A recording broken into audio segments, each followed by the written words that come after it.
Regret number 201.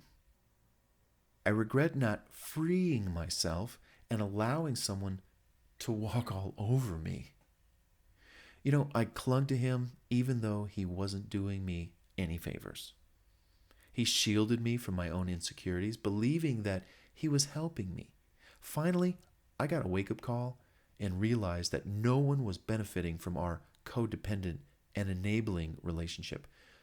We're both free now and looking forward to the next phase of our lives with someone who nurtures us but lets us grow. Regret 202. Marrying someone who isn't, can't, or won't be friends with my family.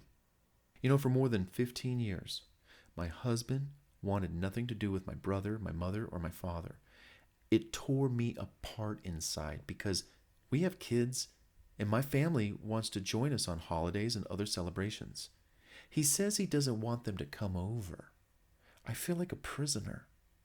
Divorce is on my mind only because it seems like I'm being forced to choose between a controlling husband and a loving family who misses me dearly. Regret number 203. I regret not loving myself first. No matter what I look like, my body type, my hairstyle, I promise to love me for who I am. I learned that doing so attracts like people who just might understand what I'm going through. Instantly, we'll relate and I'll be lonely no more. So yes, I will love myself first, then love that person who completes me, and we'll love each other. Relationship regret number 204. Wasting my best years, which are my 20s, hooked on video games instead of socializing, dating, and developing my social skills. Well, that's my regret. Now I'm 33, not a dime to my name, pretty much skillless, and I just met a really great gal who I'd love to impress. But I can't. I don't have the means to impress her, take her out for dinner. Why would she be interested in me? I have no one to blame but myself. My plan now is to sell everything related to video games, go back to school, and start making real money so that I can provide a life for someone who wants to come into my life. Regret number 205. As weird as this sounds, and as selfish as this might sound, I regret donating my kidney to my dying husband. In return, he survived and divorced me 6 months later and started dating another woman. I lost my man and a body part. Regret number 206. I regret not cutting my losses sooner than later. If you quit smoking or doing drugs, it will benefit your overall health. However, I ignored the toxic relationship I was in. I thought I could hang in there and fix things. I failed miserably because he wasn't helping. Had I left the relationship sooner, I would have been much farther along the path to my new life and my new relationship, which is much better for me. Regret number 207. I regret not leaving on my honeymoon night. My husband went to the bar, picked up another woman, brought her to our hotel room, and insisted we have a threesome on our honeymoon night. I couldn't leave because he controlled all the money and had our passports. When we got back home, I filed for divorce the very next day. Regret number 208.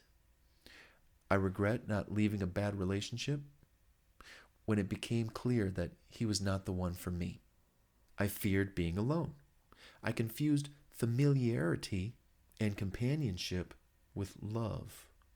I feared the unknown of leaving him, but discovered that the unknown was filled with opportunity and promise for me to meet someone more suited for me.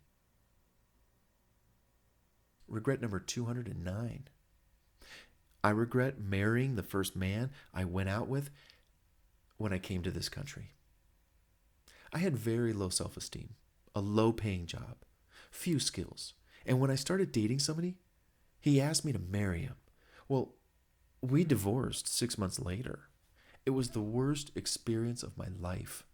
He was controlling, cheated on me, gambled all my money away, and spoiled my dream of getting married. Having a beautiful wedding and a marriage that would last forever. I plan to get married again, but for now, I'm focused on me, my education, earning a little more money, and meeting a much nicer man. Regret number 210. I regret wasting time with somebody I wasn't really in love with and letting the one I did love get away. My time and effort was focused on the wrong person. A hard lesson to learn. Regret number 211. I regret letting my husband handle all the finances. When he told me to sign certain documents related to the house we owned, I didn't read the fine print. What he did was make a signer on a bank account that he used exclusively to purchase his porn. Ladies, ask your husband to show you everything, or else you'll divorce him for everything he's got unless he can justify whatever the heck he's doing. And it goes for guys too. If you have a woman in your life who's handling certain things that you need to know, you're in a relationship. You are sharing everything 50-50. You have a right for full transparency, period. No negotiation. Or you're out of there. Regret number 212. Not taking my time and pushing too hard. Should have been more patient to get to that warm and happy place in our relationship by letting things take their natural course.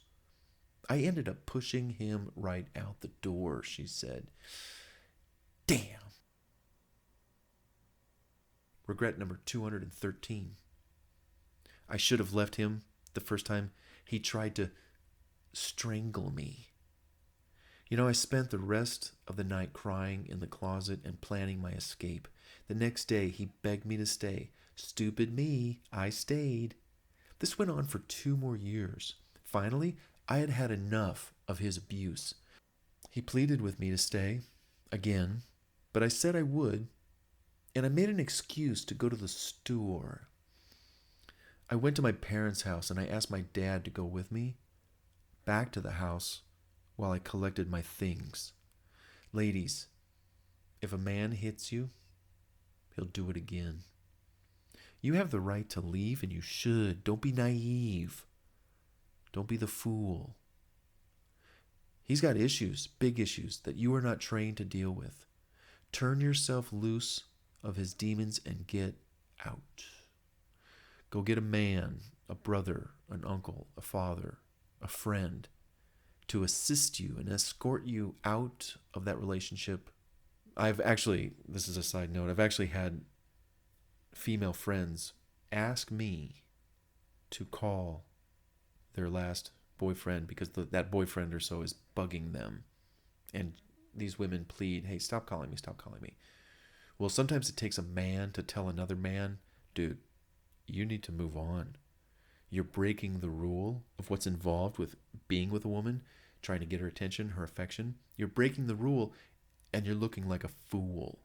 So between me, one guy, to you, you're looking like an ass and a jerk and a loser. And I'm telling you that right now. So, interesting. It works a lot of the time.